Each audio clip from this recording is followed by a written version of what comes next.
Muito bem, pessoal, eu vou falar aqui sobre metodologia científica.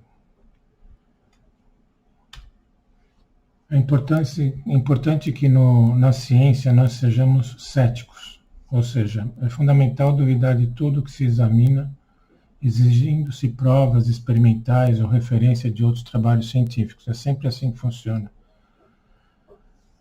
E esses trabalhos, eles foram reproduzidos também apresentando provas experimentais ou então referências de outros trabalhos que também apresentaram provas e assim por diante.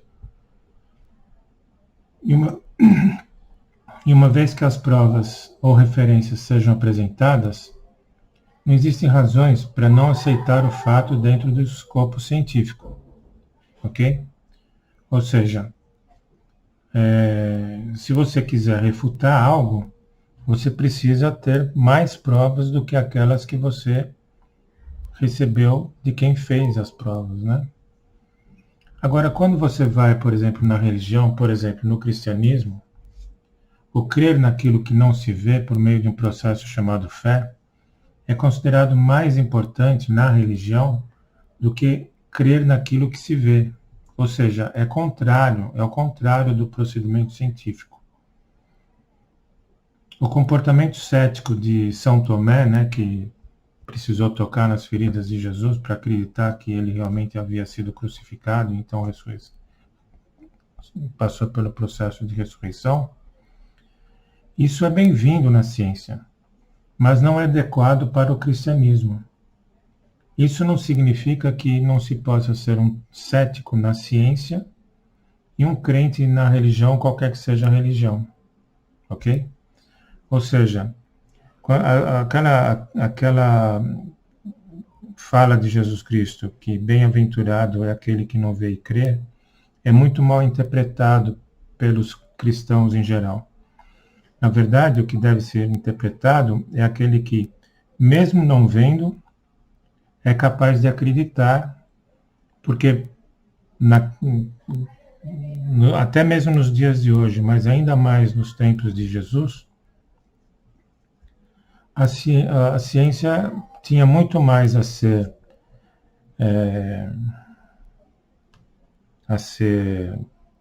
descoberta do que se havia descoberto até então.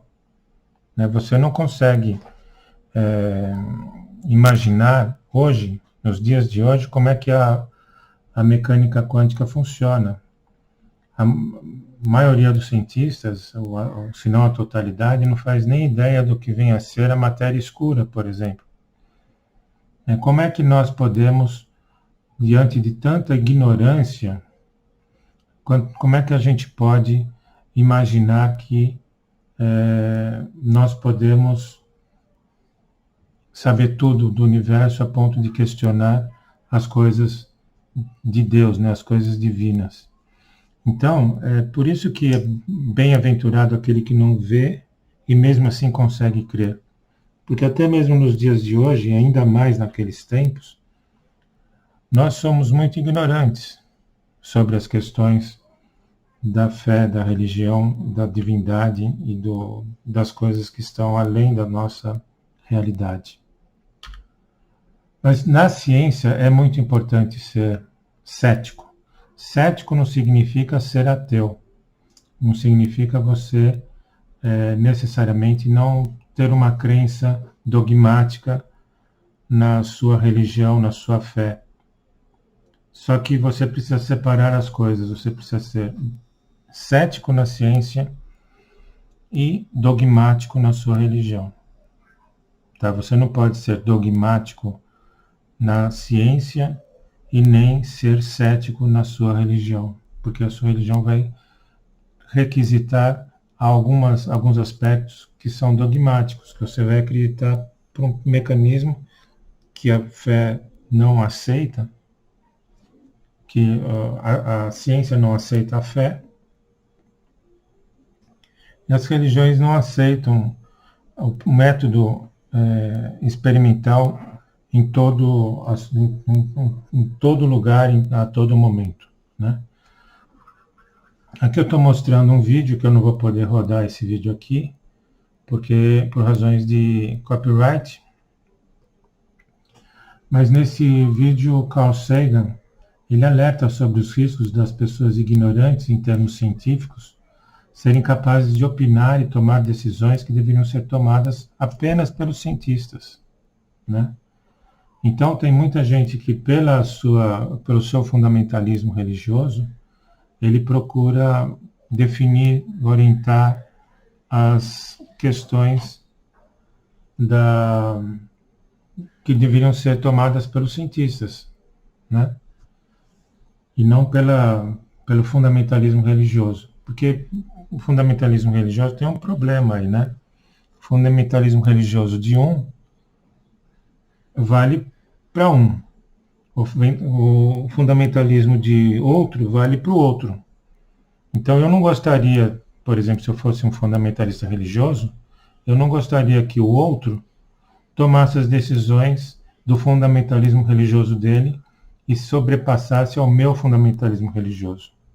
E se eu fosse um não fundamentalista, eu também não iria querer que nenhum fundamentalista tomasse conta da minha vida, né?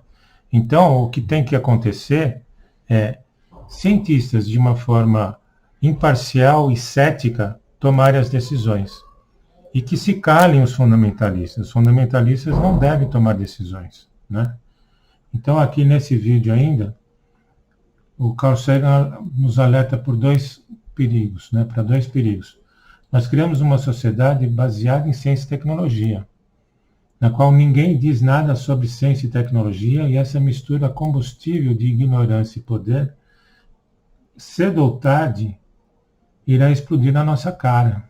Ou seja, quem está no comando da ciência e tecnologia numa democracia onde o povo não sabe nada sobre isso, né? A ciência é mais do que um corpo de conhecimento, é uma forma de pensar, uma maneira cética de interrogar o universo. Cética significa sem dogmas, né? Sem crenças, sem fundamento prático, experimental, né? Então, é uma forma de pensar, uma maneira cética de interrogar o universo com pleno entendimento da falibilidade humana, ou seja, nós sabemos que todo esse processo de interrogar o universo é falho, né? E por isso nós estamos sempre revisitando esse processo, sempre retomando esse processo para verificar se a gente cometeu alguma falha. Se você fez um experimento e alguém foi replicar esse experimento e viu que ele é falho, então essa pessoa deve publicar os seus resultados e aquilo que havia sido considerado como parte da ciência deixa de ser ciência. Essa falibilidade, que a gente chama na metodologia científica como falseabilidade popperiana, de Karl Popper, é uma prática comum da ciência. Você sempre coloca aquilo que você considerou como fato científico, você está sempre colocado à prova, né? Se nós não estamos aptos a fazer perguntas céticas para interrogar aqueles que nos dizem que algo é verdadeiro, e sermos céticos quando eles dizem que são autoridades, então estamos à mercê do próximo charlatão político ou religioso que aparecer, né? Aí, religioso aqui e charlatão político acaba sendo às vezes a mesma coisa, né? Principalmente no nosso país, o Brasil.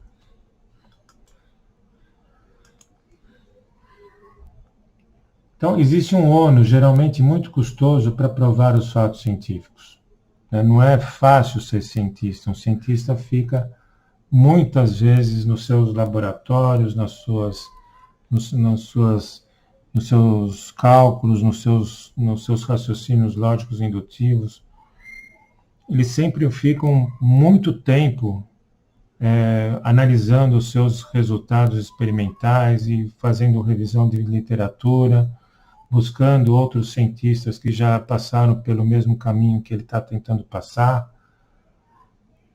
Agora, muitas vezes você encontra pessoas que acreditam em teorias conspiratórias e ficam fantasiando, criando verdades que na verdade são falsas, mas muitas vezes alimentam histórias de realidades fantásticas que chamam mais a atenção do público, né? Então é mais fácil acreditar em teorias da conspiração do que em dados científicos, porque é fácil, é fantasioso, você cria aquela fantasia bonita, aquela coisa cheia de fantasias. E por que isso dá mais ibope? Porque é mais fácil acreditar em teorias da conspiração do que dados científicos, do que você entender a ciência, porque você precisa estudar, você precisa se dedicar, existe esforço, sangue, suor e lágrimas aqui. Agora, tem muita gente também que vem com aquelas argumentações falsas, falaciosas, né? Se você vai argumentar assim, aconteceu com um primo meu, isso não é argumento científico, ok? É mais fácil enganar pessoas que convencê-las que foram enganadas. As pessoas que compraram uma ideia, foram enganadas por aquela ideia, elas facilmente aderem àquele conceito, àquela ideia, e é muito difícil você tirar isso das pessoas leigas, principalmente. No cientista, não. O cientista, quando você falseia um trabalho dele, por mais que ele tenha gasto tempo aquilo, ele pode ter gastado 40 anos da vida dele. Se você mostrou que ele errou, aí é matemática, você não tem o que discutir. Olha, é preto no branco. Ele se enganou durante 40 anos, ele tem que aceitar a derrota dele. Negar a ciência é muito mais fácil do que aprendê-la, né? Não é agora, aqui é uma coisa muito real isso aqui. A gente verifica que os fanáticos, os religiosos fundamentalistas, e quando você vê na ciência algumas pessoas que não são cientistas, mas se fazem de cientistas e que criam teorias mirabolantes, como, por exemplo, a teoria da Terra plana, não adianta você ficar conversando com essa pessoa. Não é possível convencer um fanático de coisa alguma, pois as suas crenças não se baseiam em evidências, baseiam-se numa profunda necessidade de acreditar.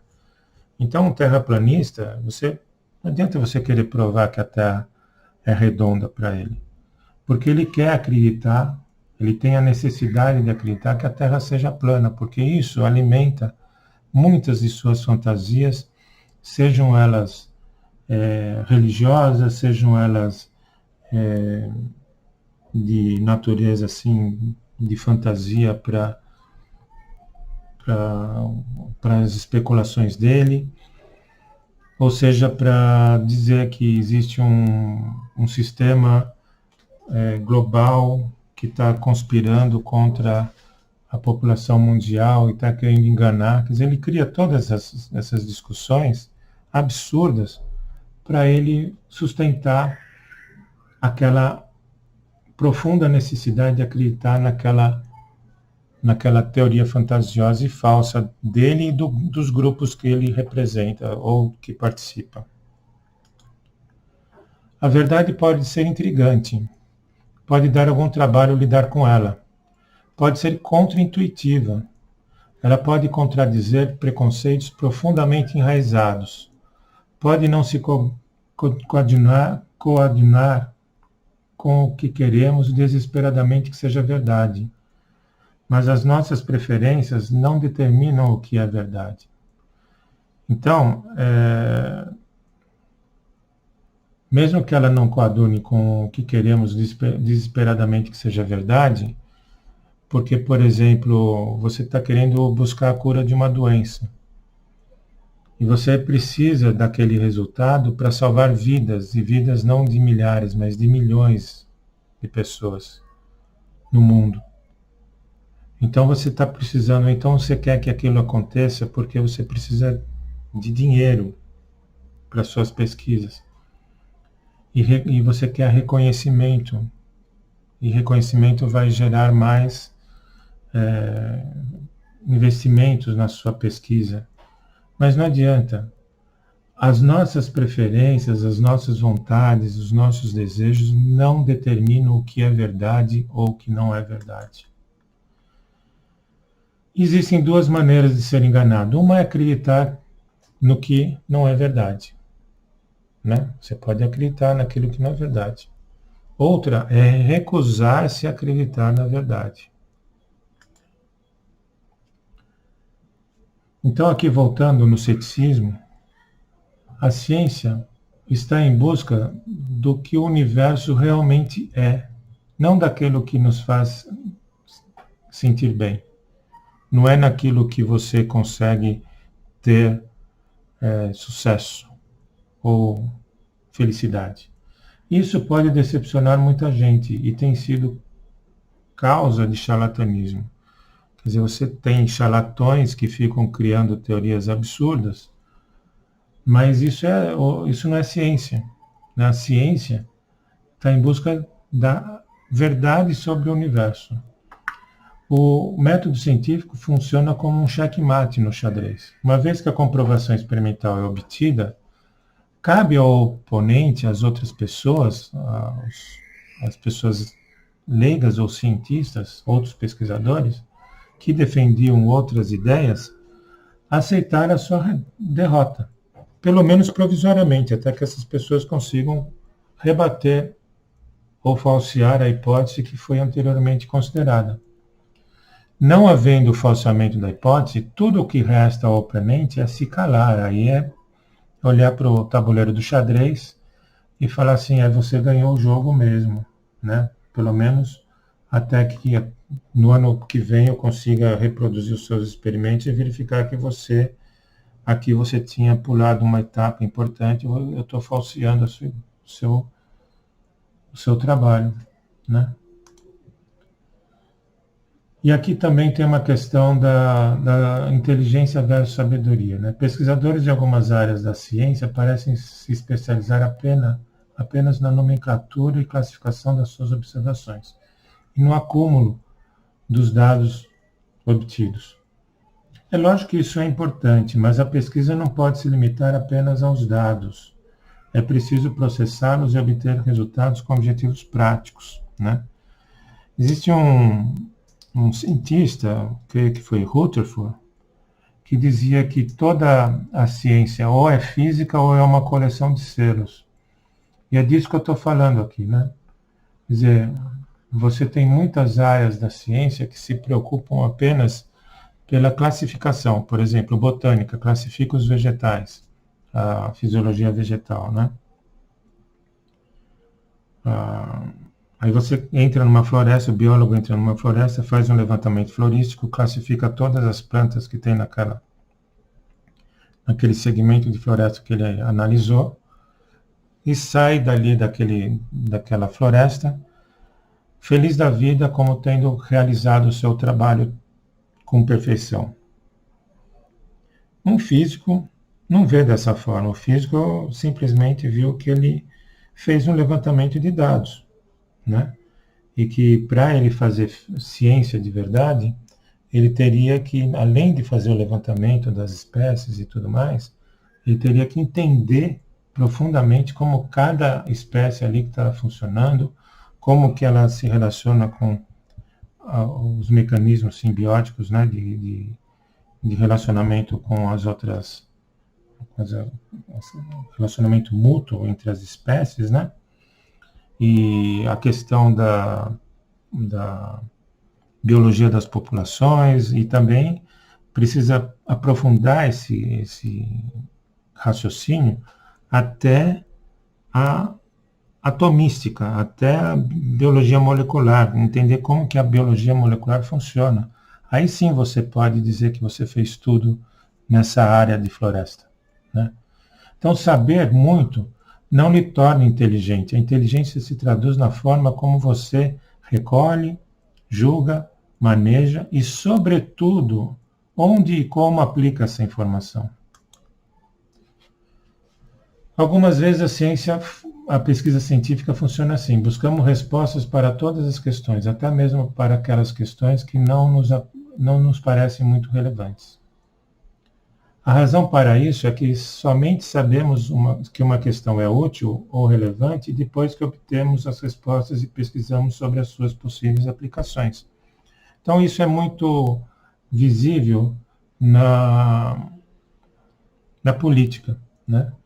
Você costuma verificar, principalmente aqui no Brasil, que o governo quer fazer investimentos apenas naquelas pesquisas que têm um retorno financeiro absolutamente visível, aparente, rápido, um grande retorno e retorno financeiro, né?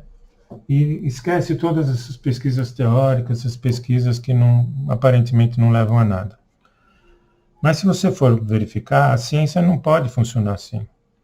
A ciência precisa pesquisar tudo, é um conhecimento amplo. E desse conhecimento amplo, você vai retirar algumas coisas que vão conduzir a uma tecnologia que vai te trazer um retorno grande. Então, eu vou dar aqui um exemplo, que foi uma descoberta de bactérias extremófilas, como termos aquáticos, por exemplo, que foi obtida lá no Parque Yellowstone, nos Estados Unidos, uma bactéria que sobrevivia a altas temperaturas de um geyser, né? Daquele efeito, fenômeno natural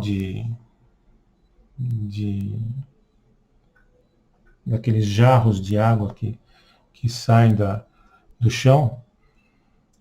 E essa bactéria estava sobrevivendo lá. Então, para que os pesquisadores foram estudar essa bactéria? A princípio, isso não teria nenhuma aplicação, nenhuma utilidade, nenhuma finalidade. Mas o que aconteceu? Essa descoberta dessa bactéria foi muito importante para a biologia molecular, porque eles extraíram uma molécula, uma proteína chamada DNA polimerase, que, por pertencer a essa bactéria, essa proteína ela não sofria muito facilmente o processo de desnaturação, que é quando a proteína se descaracteriza, né, sofre um desdobramento por causa da temperatura. Então, essa proteína é resistente à temperatura, a altas temperaturas, e por essa razão, ela pode ser utilizada no processo de reação em cadeia da polimerase, que é aquele processo que se utiliza para fazer duplicações ou N-plicações da molécula de DNA. Você enriquece a molécula de DNA e com isso você consegue fazer os exames de PCR, por exemplo, para a identificação de doenças, com precisão altíssima. Agora aqui os negacionistas, né? Como que você reconhece facilmente um negacionista, né? Existe uma maneira muito fácil de reconhecer um negacionista, diferenciando de um cientista ou técnico, ou mesmo sendo leigo. É o seguinte, um negacionista da ciência nunca produz nada de útil. Ele fica escrevendo bobagens na internet, fica falando mal de fulano, mal de ciclano, mas você nunca vê ele produzir nada que seja útil, né? Ele não constrói nada. Você nunca verá, por exemplo, um terraplanista construindo um satélite para comunicações ou sistemas de GPS, e que no caso dele seria FTS, né? Flat Positional System, porque o GPS é Global Positional System. Você nunca verá um negacionista anti-vacina salvar a vida de alguém com as ideias dele. Não, vamos produzir aqui algo diferente da vacina e que isso sim que vai valer a pena, que vai funcionar para você. Não, ele não vai fazer isso. Muito pelo contrário. Quer dizer, difundindo as suas ideias malucas, né? Que a vacina faz mal para a pessoa, que a vacina foi desenvolvida ali por por um grupo de pessoas que querem matar a humanidade, querem controlar o cérebro das pessoas e tudo mais, com essas ideias conspiracionistas malucas, ele leva as pessoas à morte em um volume estatisticamente muito maior do que dentre as pessoas que se vacinam. Ou seja, estatisticamente, as pessoas que se vacinam, realmente elas se livram da doença, a maioria das pessoas. Isso não estou dizendo que a vacina não possa causar uma reação e matar a pessoa, né? Eu costumo dizer que se no Brasil, o Brasil tem 200 milhões de pessoas, mais de 200 milhões.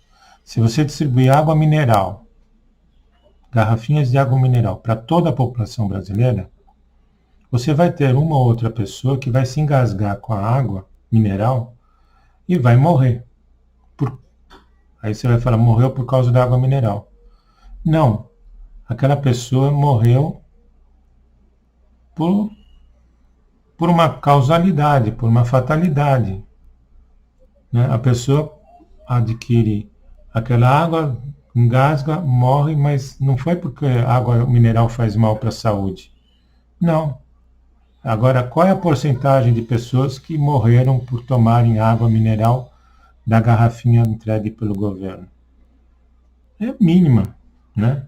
Então, quando você tem a vacina, uma quantidade mínima de pessoas pode sofrer uma reação e essa reação pode evoluir para uma situação de fatalidade. Mas isso não significa que a vacina mate. Muito pelo contrário. Estatisticamente falando, a vacina ela salva muitas vidas. E os antivacinas, os negacionistas anti-vax, eles sim que são os grandes assassinos nessa história. Importância do ceticismo na ciência. Veja, eu, Antônio Fernando Neto, não levo mais do que 10 segundos para refutar na minha mente a ideia absurda da Terra plana. Então, em 10 segundos eu consigo imaginar os aviões no mundo inteiro, né, os trabalhos dos cientistas, a astronomia, e consigo já na minha mente rapidamente refutar qualquer teoria conspiratória que fale que existem organismos internacionais que quiseram colocar isso na minha cabeça, porque não dá, né? Eu viajei para a Austrália e vi o sol no horizonte. Eu fui para um voo polar, né, pelo sul da Argentina, até Auckland, na New Zealand, e ali eu passei próximo do Círculo Polar Sul, né, e vi o Sol praticamente parado durante muitas horas no horizonte. Isso seria impossível imaginar numa situação de terra plana. Aí eles começam a criar situações mirabolantes não, aquilo ali você tem o Sol assim porque você tem um efeito de lente na atmosfera. Isso é tão absurdo que é igual, nós vamos falar ainda aqui nessa apresentação, é igual aquela história do dragão na minha garagem. Quer dizer, para cada argumento que você coloca, ele utiliza uma falácia ad hoc, né, que coloca um contra-argumento inventado sob medida para aquele argumento que você colocou. Então, isso é falso. Nós vamos ver mais adiante que isso é falso. Então, em 10 segundos eu refuto essa ideia da Terra plana. Mas o recordista mundial na velocidade de refutação desse absurdo foi esse cientista, pesquisador astrofísico aqui, o Neil deGrasse Tyson, que ele simplesmente apresentou uma foto, ou seja, ele é o recordista mundial, ele levou uma fração de segundos para mostrar que a Terra não pode ser plana. Porque se a Terra fosse plana, a sombra dela na Lua seria assim, né? Então pronto, aqui ele matou de cara, pá, um tablete na cara dos negacionistas terraplanistas. É esse aqui o Neil deGrasse Tyson. Ele é um grande astrofísico, uma pessoa por quem eu tenho muita admiração e respeito.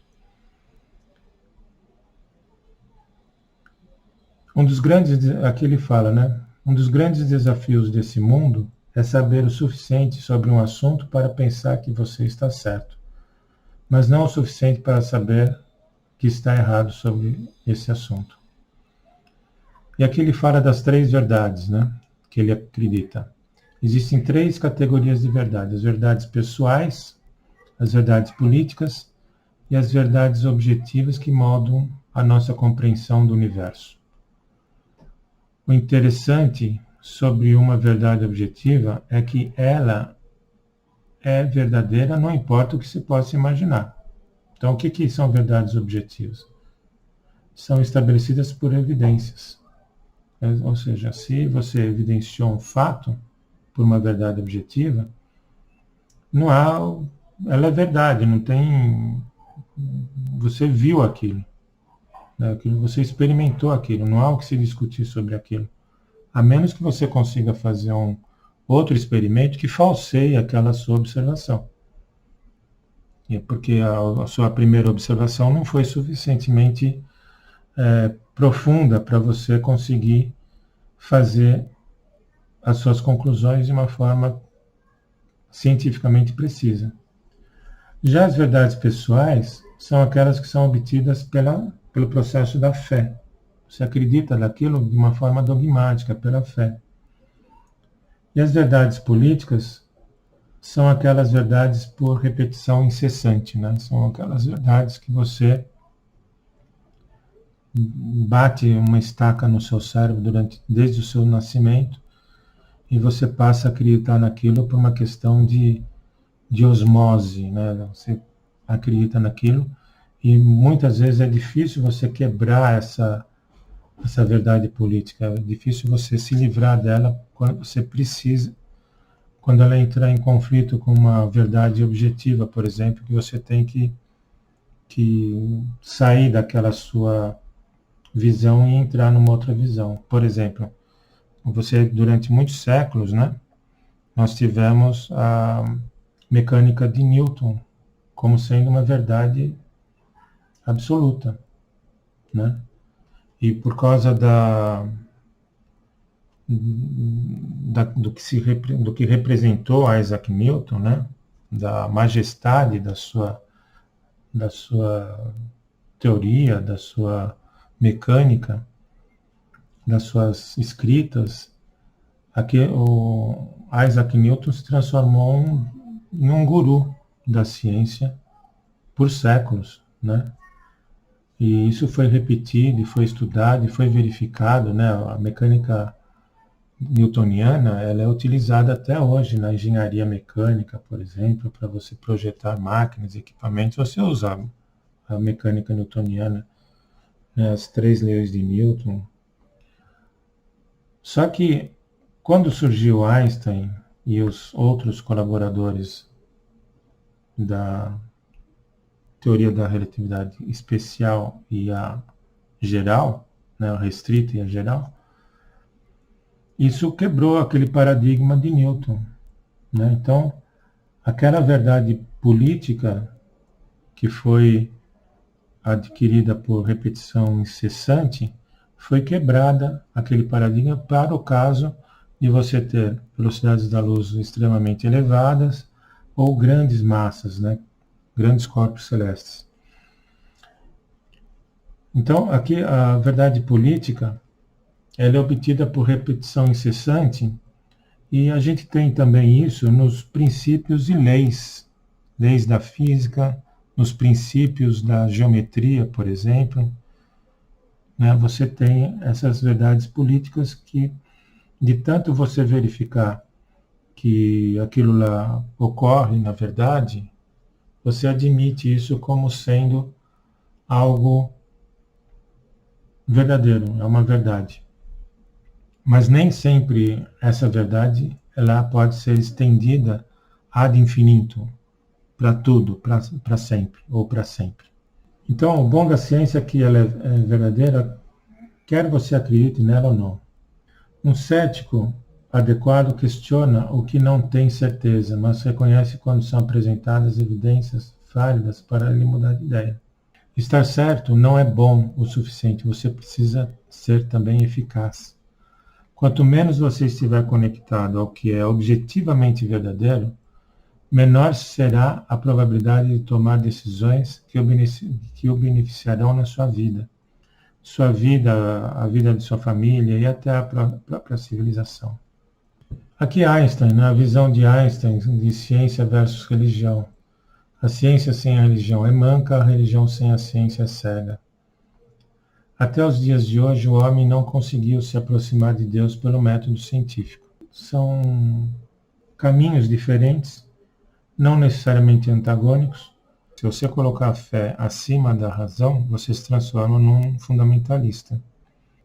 Você começa a falar um monte de bobagens e qualquer bobagem que você disser, seguindo esse raciocínio, você vai ser aceito, né? Agora, se você tivesse apenas, olha, acredita nisso, acredita naquilo, você chega uma hora que você acredita em qualquer coisa, então, né? Não, você, até mesmo na sua crença dogmática, na sua fé, se você tiver que confrontar a sua fé com a razão, você deve ficar com a razão. Aqui, então, nós vamos começar a falar sobre o método científico. Existe aqui um episódio do Mundo de Bikman, que é um episódio antigo, que ele fala de uma forma bastante didática sobre o método científico. Eu não vou passar esse vídeo aqui, porque eu não posso colocar no YouTube vídeos que já estão no YouTube, né? Senão o YouTube vai me cortar esse vídeo. Mas eu vou colocar na descrição do vídeo todos esses links. Se você quiser, você pode rodar. E também é possível que esses links aqui desapareçam, né? Eles tornem-se inválidos ao longo do tempo. Mas é uma forma bem didática de entender o método científico. Mas de uma forma geral, né? O método científico pode ser entendido por esse fluxograma aqui, né? Aqui estão os passos que o método científico deve seguir para considerar uma hipótese verdadeira. Uma teoria ela é constantemente testada e pode ser falseada. Então vamos observar aqui esse fluxograma. Primeiro você observa um problema. E aí você enuncia uma hipótese que você acha que pode explicar esse problema, o funcionamento desse problema. Aí você testa essa hipótese com experimentos. Você confronta aquela hipótese aquela explicação que você propõe com os experimentos que você faz. Aí você analisa os resultados desses experimentos para obter as conclusões. Se a hipótese for verdadeira, você já pode divulgar os resultados. Isso é tido como verdade, né? Você mostra os resultados, mostra a metodologia, lá você constrói um artigo, né, com todas aquelas etapas que constituem o artigo, né? Você coloca o protocolo do experimento que você utilizou, os materiais e métodos, e você mostra, olha, funcionou. A minha hipótese, então, que eu enunciei lá no começo, para explicar aquele problema, essa hipótese é verdadeira, funcionou, né? Agora, se quando você foi analisar os resultados, você verificou que a hipótese foi falsa ou parcialmente verdadeira, o que você faz? Você talvez tivesse que divulgar esses resultados para que outros cientistas não passassem por esse mesmo caminho aqui. Mas esse caminho aqui, essa ligação entre a hipótese falsa e a divulgação dos resultados, isso aqui é muito raro, tá? E até existem periódicos que se dedicam a divulgar resultados de hipóteses que foram constatadas como falsas, o que é muito útil para outros cientistas não passarem pelo mesmo caminho. Isso é importante porque esse caminho aqui, né, de testar a hipótese com experimentos, isso aqui pode levar meses, anos, né, e a divulgação desses resultados quando a hipótese é falsa também seria importante. Só que isso aqui não dá ibope para o cientista. Muitos cientistas, quando eles chegam em resultados que não são verdadeiros ou que eles não são conclusivos, eles esquecem isso, né? E aí eles partem, normalmente se parte para tentar novamente enunciar uma hipótese diferente. E aí eles ficam, assim, muitos cientistas ficam muitos anos nesse loop aqui, né? Nesse circuito aqui. E até conseguir alcançar uma hipótese verdadeira, divulga o resultado. Só que depois que o resultado aqui foi obtido, é possível que alguém observe aqui, opa, esse resultado que está aqui no artigo que foi publicado há 5 anos atrás, eu fui verificar aqui, eu fui reproduzir esses experimentos aqui, e se eu colocar uma condição a mais ou a menos aqui, eu verifico que isso aqui é falso, né? Então aí você volta para cá e eventualmente a hipótese pode ser falseada. Então a teoria ela é constantemente testada e pode ser falseada a qualquer momento, ou não, né? Então aquilo que você colocou dentro do bojo da ciência, divulgando os resultados, né? A ciência se materializa pela publicação dos artigos nos periódicos. Aquilo que foi publicado pode ser constantemente testado e falseado ou validado, né?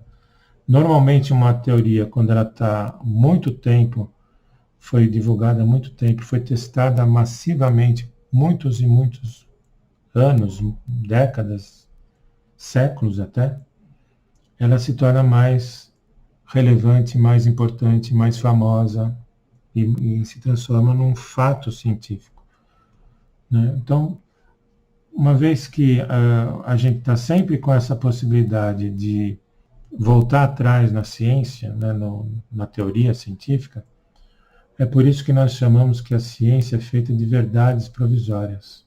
Então, a ciência é feita de verdades provisórias. Mesmo que uma teoria nunca seja falseada, ela pode ficar aqui 500 anos aqui, sem nunca ser falseada, mas sempre existe uma possibilidade, cada vez, estatisticamente, cada vez menor, né? Ela sempre existe a possibilidade dela vir a ser falseada. Então, quando você vai escrever um artigo científico, você passa, né, por uma série de etapas até o seu paper, né, o seu artigo ser aceito em algum periódico. Então você passa aqui, provavelmente esses dois aqui são os revisores aos pares, né? Você tem que entregar para os revisores aos pares para eles avaliarem o seu artigo se eles estão de acordo com os procedimentos normais da ciência, né? Se você seguiu o método científico, se você colocou ali todos os dados necessários materiais e métodos, se você fez uma conclusão interessante, se você colocou as referências, então, enfim, se você cumpriu tudo aquilo que o método científico exige para ser aprovado, né? Aqui você pode ter uma figura de um editor.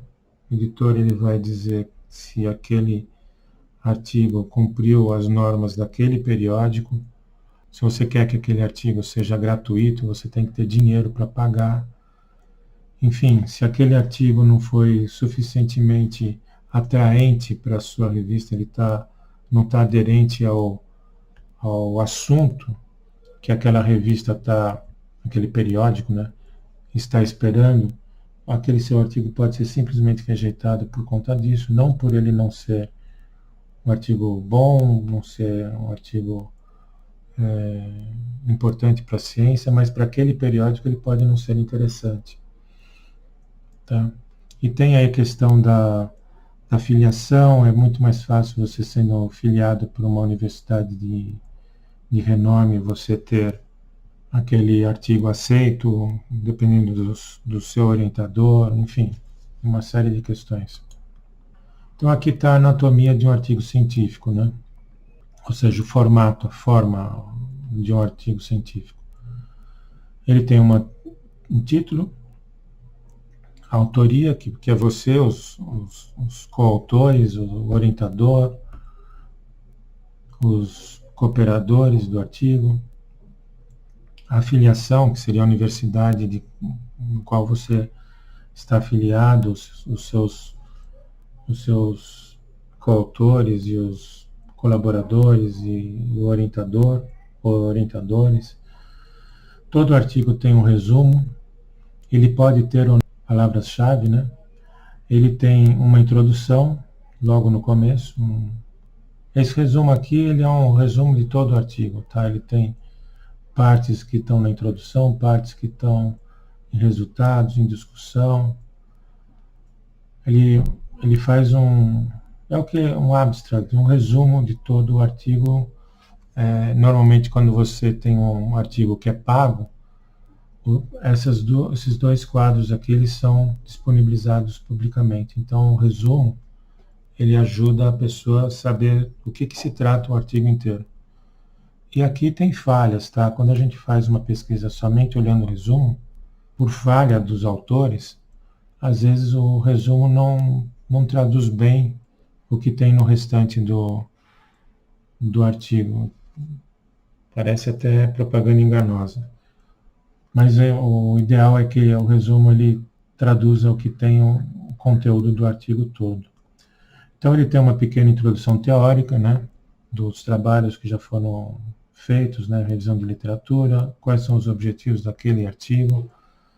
Aqui materiais e métodos, basicamente ele relaciona a metodologia que ele utilizou, os protocolos, os materiais que ele utilizou, as condições de temperatura, pressão, tudo aqui relacionado. A matemática também, a formulação matemática que ele usou, as estatísticas, os métodos estatísticos, está tudo aqui em materiais e métodos.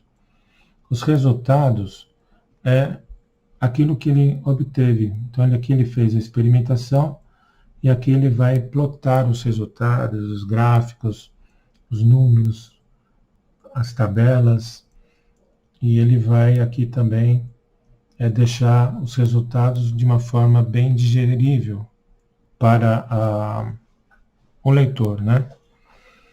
Ele vai comentar os resultados, vai fazer as observações daquilo que foi obtido com sucesso ou não, e daí ele vai, numa parte final, ele vai fazer as discussões finais, né?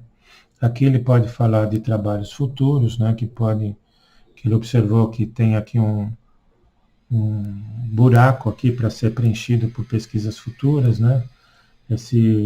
Ele pode fazer links, né, para outros trabalhos que podem ser feitos futuramente, que saíram do escopo desse trabalho aqui. Ele vai falar sobre as conclusões principais que ele obteve dos resultados obtidos, né? E aqui no final, todo artigo, praticamente todos, eu nunca vi um artigo que não tenha tido referências bibliográficas que são apontadas aqui no corpo de todo o artigo, exceto no resumo. Você pode ter aqui em todas esses quadros aqui, você pode ter apontamentos para referências. E você pode ter apêndices, né? Esses apêndices e anexos vão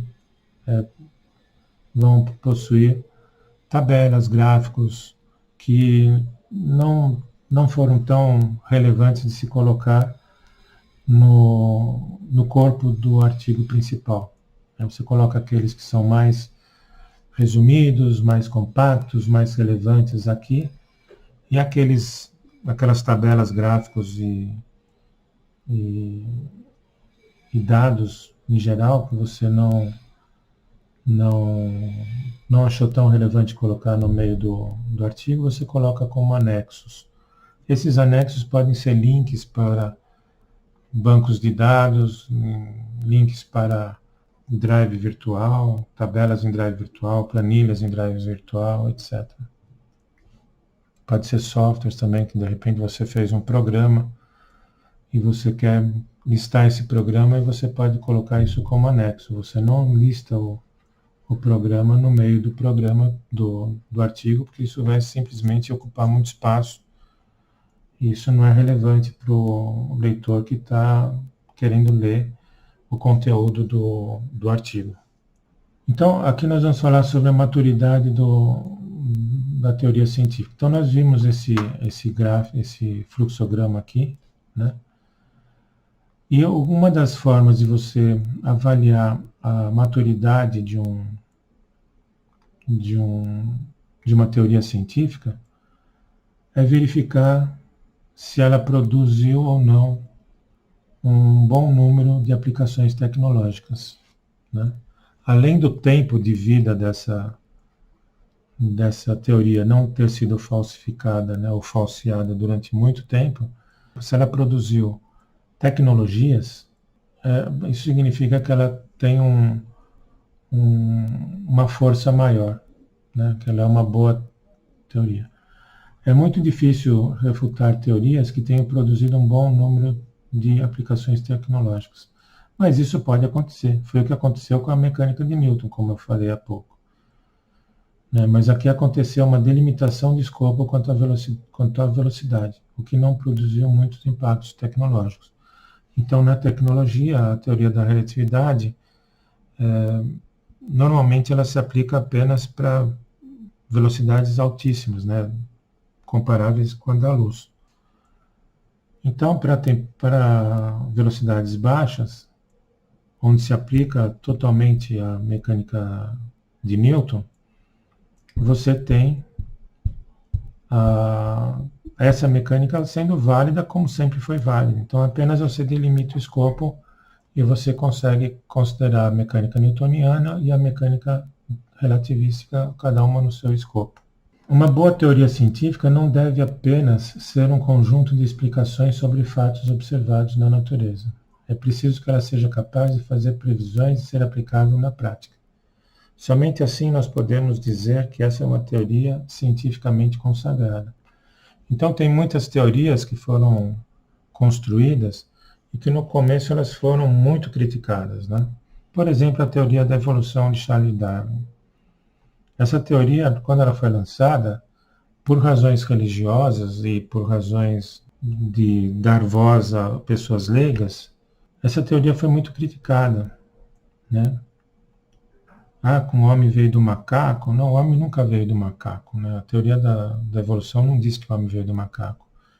A teoria da evolução diz que homens e macacos vieram de um ancestral comum e que o homem, geneticamente, ele se relaciona muito mais com o chimpanzé do que o chimpanzé se relaciona com o gorila ou com o orangotango, por exemplo. Então, se você chama o gorila de macaco, o chimpanzé de macaco e o orangotango de macaco, e o homem está muito mais próximo do chimpanzé do que do orangotango e do gorila, isso significa que você teria que chamar o homem, pelo menos geneticamente, de macaco também. Tá? Então, todos esses macacos derivaram de um ancestral comum. Isso é o que a teoria da evolução diz. Então, você não tem apenas a questão da comparação, da semelhança entre os diversos animais, né? Um gato muito parecido com um leão, em termos de comportamento, de fisiologia, e vários, você observa o gato muito mais próximo de um leão do que de um cachorro, apesar do tamanho do cachorro e do gato serem próximos, né? Agora, uma raposa é muito mais próxima do cão do que do gato. A raposa, o cachorro e o lobo são muito próximos entre si. E você faz essa classificação em toda a árvore genealógica de todas as espécies, a árvore filogenética de todas as espécies. Então, quando você faz isso, você observa que existe uma relação entre as espécies, como se fosse uma relação de parentesco, como se fosse uma relação genealógica, filogenética genealógica. Mas aí você vai em outras ciências, né? E você observa que você obtém esse relacionamento na paleontologia, você observa dados da geologia que coadunam, né, que resultam no relacionamento entre as espécies ao longo da formação dos continentes, né, da separação das placas tectônicas. Então você tem, por exemplo, numa mesma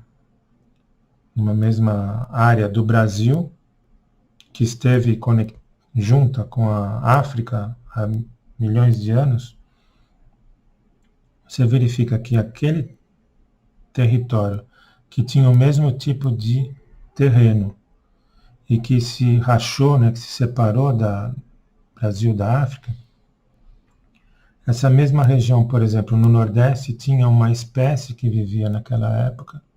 Os fósseis dessa espécie estão tanto no Brasil, naquela região, quanto na África, né?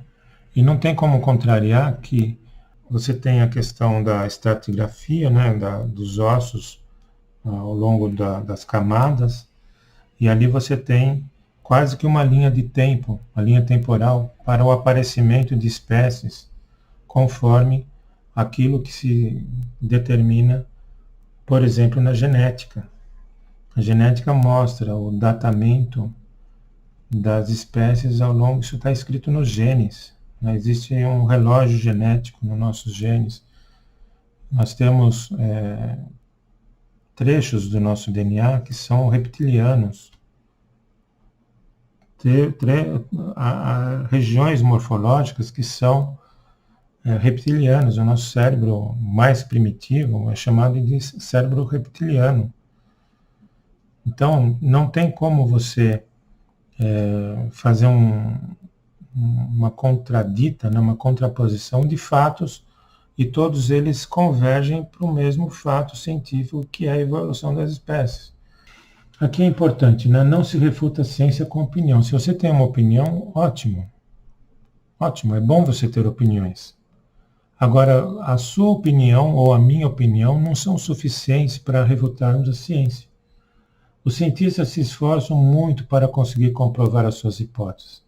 Eles podem gastar uma vida inteira e muitos dólares para concluir as suas pesquisas. Agora, você não pode chegar, né, refutar todo esse esforço com investimento de tempo e dinheiro apenas com declarações baseadas em achismos ou opiniões vazias. Para se refutar algo que já tenha passado pelo crivo do método científico, ou seja, por todos esses esforços de vidas inteiras que muitos cientistas levam, é preciso disposição para a refutação. Ou seja, você vai ter que ter muito mais do que opinião para refutar. É preciso que também haja esforço, tempo e dinheiro, às vezes muito mais esforço do que aquele que o primeiro cientista gastou, né? O esforço para refutar uma ideia que levou anos para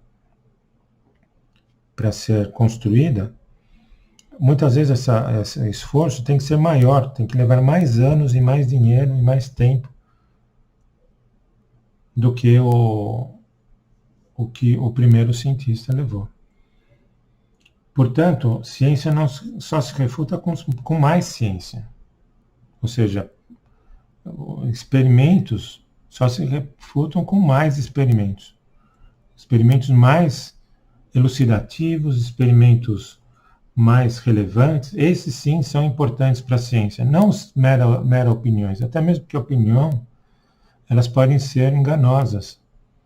Eu posso ter uma visão falha sobre algum fato, ok? Teorias conspiratórias negacionistas não servem para refutar a ciência. Não se refuta a ciência com apenas opiniões, como já foi dito. A ciência representa o acúmulo de muitos esforços que podem ser refutados com esforços equivalentes ou maiores. É muito importante saber diferenciar negacionismo de falsibilidade. É possível refutar algum fato dentro da ciência com mais ciência e não com um discurso negacionista, que somente visa desacreditar em todo o trabalho construído pelos cientistas ao longo de muitos séculos, tratando todos os cientistas como se fossem charlatões. É isso, né? Muitas vezes os negacionistas em geral são charlatões, né? São charlatões que acham que os cientistas que acham que podem dizer, né? E que podem convencer as pessoas de que os cientistas são charlatões também. Só que os cientistas fazem coisas úteis, como eu já falei antes. Um negacionista não faz coisas úteis. Um negacionista não serve para nada. Ok? Ele, porque não é um charlatão. Existem dois tipos de achismos. Existe aquele achismo que visa iniciar uma pesquisa científica com respeito ao método científico, e que, caso falsifique alguma teoria consagrada na ciência, seja feito com processo de experimentação, o que vai muito além do achismo inicial. Então você pode achar, não, isso que o cientista fulano de tal fez, eu acho que ele errou aqui, eu acho que ele... Então o que eu vou fazer? Eu vou investir para contradizer o que ele levantou inicialmente. Isso é válido. Esse tipo de achismo é importante para que os fatos considerados já consagrados pela ciência sejam continuamente validados.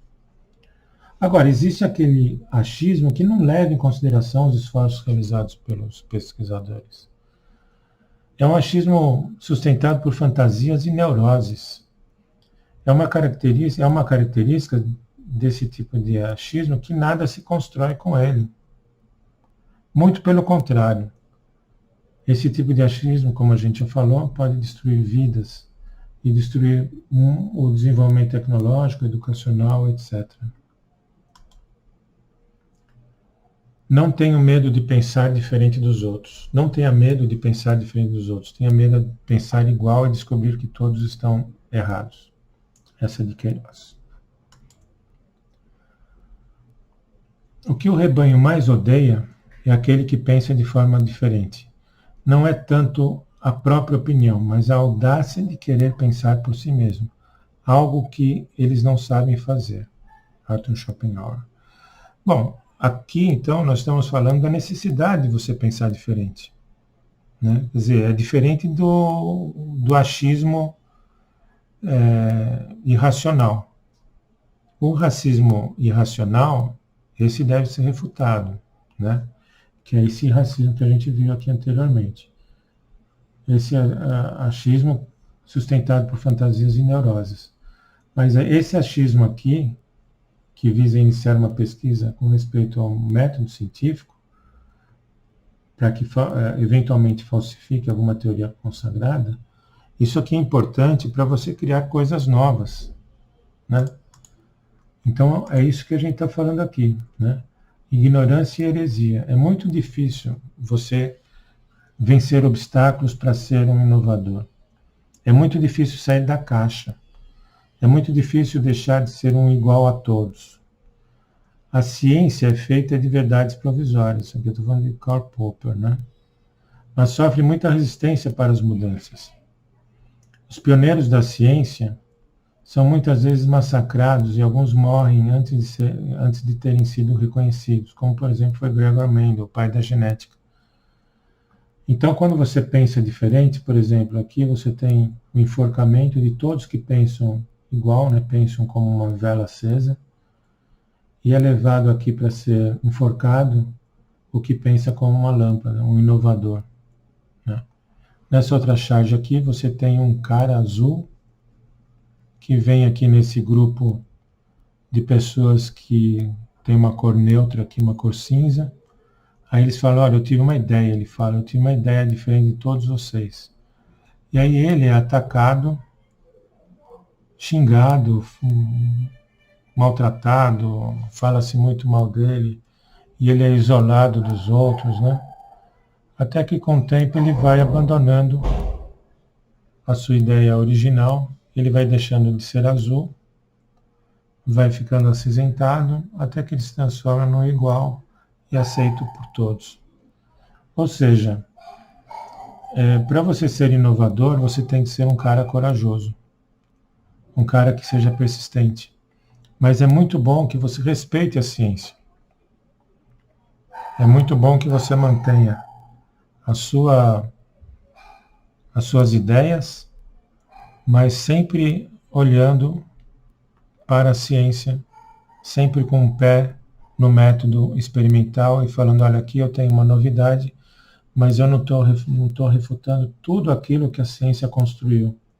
Eu estou simplesmente querendo adicionar algo novo, e esse algo novo é diferente do que já existe. Isso é válido, isso é importante, isso acrescenta a ciência.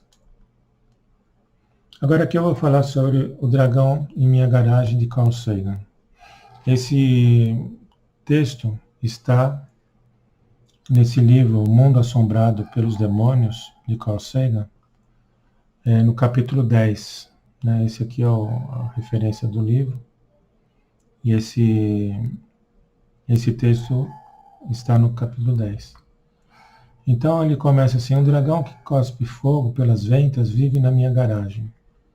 Suponhamos, estou seguindo uma abordagem de terapia de grupo proposta pelo psicólogo Richard Franklin. Suponhamos que eu lhe faça seriamente essa afirmação. Um dragão que cospe fogo pelas ventas vive na minha garagem. Com certeza você iria querer verificá-la, ver por si mesmo. Porque são inumeráveis as histórias de dragões no decorrer dos séculos, mas nós não temos evidências reais que eles tenham sequer existido. Nós vemos dragões nas imagens da China antiga, né? Na América do Sul, aqui são dragões representados nas pirâmides dos antigos maias, os indígenas antigos. Nós vemos dragões na Índia, enfim, várias culturas antigas, até mesmo nas catedrais antigas, nós temos elementos lá de gárgulas, de dragões, e o que seria isso, né? Então, que oportunidade, né? Verificar um dragão de verdade. Então você fala, mostre-me, você diz. Ou eu levo até a minha garagem. Você olha para dentro e vê uma escada de mão, latas de tinta vazias, um velho triciclo, nada de dragão. Você olha para a garagem, você não vê dragão nenhum. Você fica um cara de bobo aqui, né? Aí você pergunta, onde está o dragão? Né? Aí você olha, tá ali, responde, acenando vagamente. Esqueci de dizer que é um dragão invisível. Aí você propõe, né, espalhar farinha no chão da garagem para tornar visível as pegadas do dragão. Você quer uma prova de que o dragão existe. Aí você fala, boa ideia, eu digo eu. Mas esse dragão ele fica flutuando no ar, ele não encosta no chão. Aí você quer usar um sensor infravermelho para detectar aquele fogo invisível que ele sopra de suas ventas. Aí, boa ideia, mas o fogo invisível é também desprovido de calor. Aí você quer borrifar o dragão com tinta para torná-lo visível. Boa ideia, só que é um dragão incorpóreo e a tinta não vai aderir. E assim por diante. Eu me oponho a todo o teste físico que você propõe com uma explicação de por que não vai funcionar. Aí vem a questão, ora, qual é a diferença entre o dragão invisível, incorpóreo, flutuante, que cospe fogo térmico, né, sem temperatura, e um dragão inexistente? Se não há como refutar a minha afirmação, se nenhum experimento concebível vale contra ela, o que significa dizer que o meu dragão existe? A sua incapacidade de invalidar a minha hipótese não é absolutamente a mesma coisa que provar a veracidade dela. Alegações que não podem ser testadas, afirmações imunes a refutações, não possuem caráter verídico, seja qual for o valor que possam ter por nos inspirar ou estimular nosso sentimento de admiração. O que eu estou pedindo a você é tão somente que, em face da ausência de evidências, acredite em minha palavra. Sim, você é livre para acreditar no que você quiser, inclusive em coisas indetectáveis. O que você não pode fazer, você não pode chamar isso de ciência e nem utilizar argumentos fundamentados em suas crenças indetectáveis. Portanto, não se refuta a ciência com coisas indetectáveis. Agora aqui eu vou começar um outro raciocínio. Eu vou parar o vídeo aqui e eu continuo a história do dragão. E se o dragão realmente existir, né? Então a gente vai começar a falar sobre isso no próximo vídeo.